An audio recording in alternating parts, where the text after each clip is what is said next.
Games Workshop have just released a brand new animation over on Warhammer Plus, and it's all about Lucius the Eternal.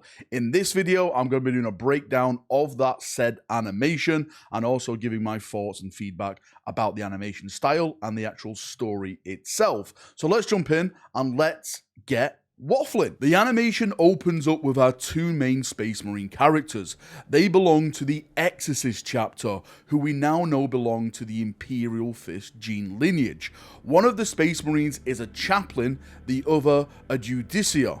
Screams can be heard as they walk down a hallway that is guarded by gun servitors and littered with cherubs.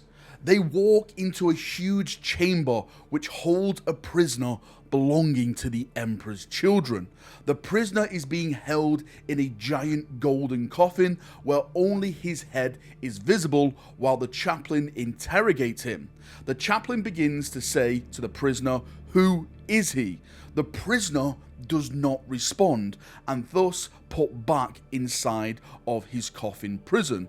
The coffin prison basically cuts off all sensation to the outside world. This is kind of like a death sentence for an emperor's children because they live off getting sensations from the pleasure around them. The prisoner is basically being mentally broken down by the chaplain until he gives him the information which he desires. This interrogation keeps happening over a course of days. Each time the prisoner fails to answer the simple question, he's put back into the coffin with screams of "No!" Finally, after what seems to be months of interrogation, the prisoner finally breaks. He tells the chaplain and the justiciar that the character they want to know about is called Lucius. He tells the Marines that they have damned themselves for bringing him here. Lucius will come for him. The Marines tell the prisoner that they will capture Lucius and take the truth from him as well. The prisoner begs the Marines not to face him. It will only be their death. He explains that Lucius is the chosen son of the Dark Prince. He is both immortal and mortal at the same time. The Marines do not listen. They close the coffin and put the prisoner back in his cage. We then cut to the next scene, which shows off the Space Marine fortress. The scene slowly expands out and we focus on a Thunderhawk that has had a hole shot right through it.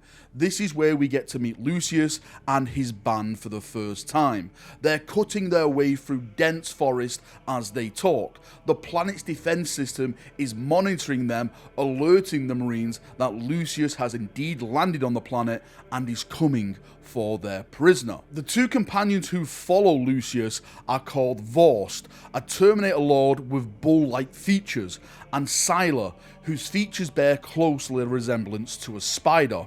Vorst questions Lucius on why are they taking on this errand. The Marine that is being held captive by the Exorcist Chapter holds nothing of value. Lucius tells Vorst that insults to their legion must be avenged. They carry on walking towards the fortress. They question how they're supposed to break into this fortress, and Lucius tells them that his plan is the most glorious in its daring. And as those words are spoken, the plan begins. A Storm Raven gunship is launched to intercept the group and capture Lucius. The gunship goes towards the group and opens fire. The group then returns fire on the gunship itself. From the cargo bay drops Exorcists Space Marines. These are a mixture of intercessors and what appears to be Blade Guard veterans. Soon as Lucius sees the Marines drop on the field, he charges them.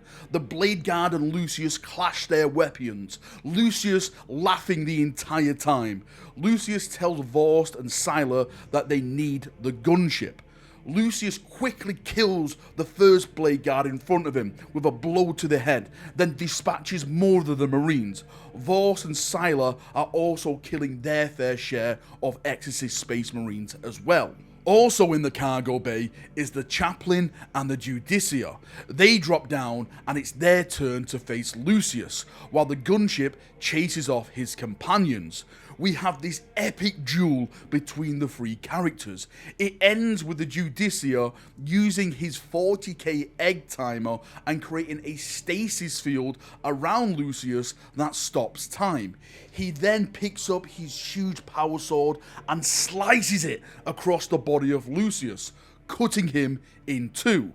Lucius lies on the floor. His last words before he dies is rapture. The chaplain picks up a flamer that is on the floor and burns the body. Days seem to have passed and the Judicia is in his private quarters robed. He looks upon himself in a mirror and he sees a cut appearing on his head. He heads off then to the training cages to hone his skills. He is slowly unbecoming himself. More scars appearing on his body. He stumbles through the fortress, his features slowly changing. He heads to what appears to be a vault where Lucius's items are being stored.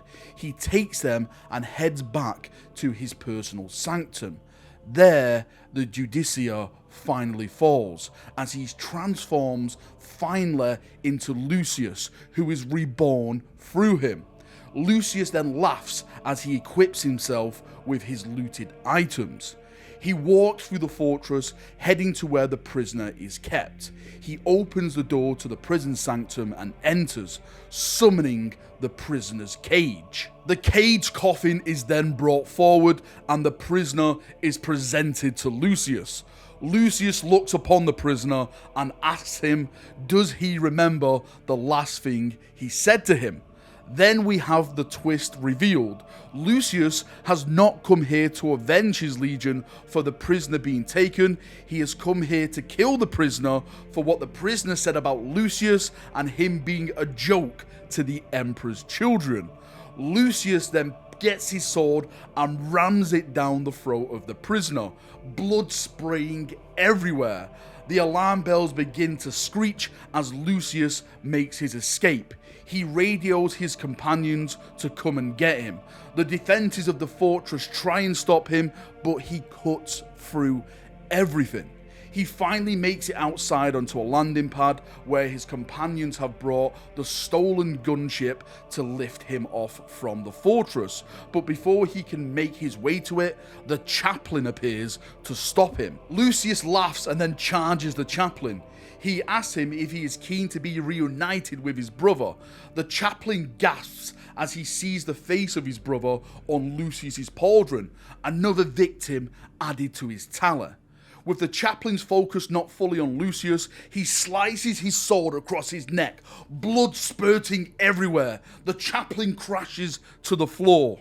Lucius laughs again as he walks to the Stormraven, not looking back, and makes his escape from the Space Marine fortress. Now, as a whole, I thought the animation was very, very good. I think they've definitely improved from the first one we saw with Yarrick and the orcs and stuff. There was a lot more action sequences in this, and of course, being based around Space Marines, it was really where my fandom was pointing. I love to see the Exorcists getting some love because they are really one of these chapters that deserve more love. They are now, of course, a gene lineage of Rogel Dawn. Some of the story points were a bit one-sided.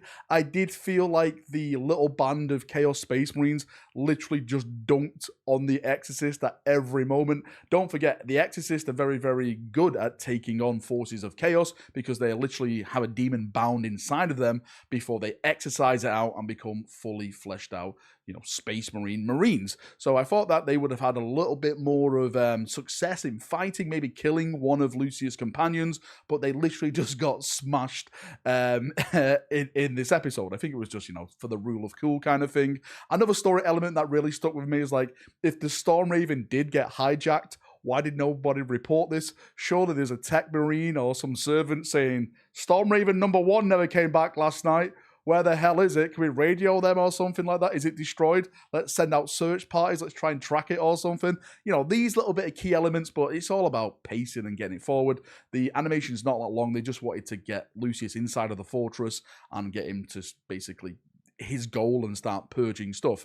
Did I enjoy it? Yeah, I very, very much enjoyed it. I am hopefully wanting to see more of this type of stuff, like little stories of this, other side chapters, you know, key characters.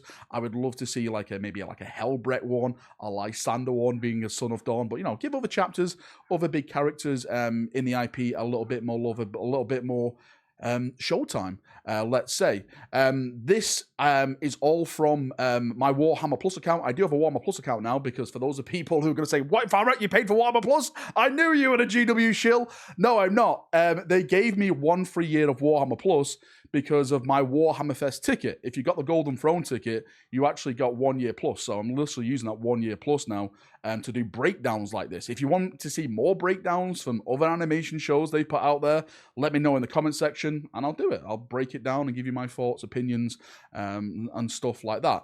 Anyway, enough waffling from me. If you've watched it, tell me what you think. If you haven't watched it, tell me what you think of the breakdown. Do you like the story? Do you hate the story? What do you think of the animation style? Do you think it could be better, could be improved? I think there were certain areas where it could be improved. There were certain areas in the animation where it felt like it was very, very rushed in terms of colouring in, like there wasn't any shading or anything like that. But as a whole, I thought it was decent. It was absolutely, you know, fine for me.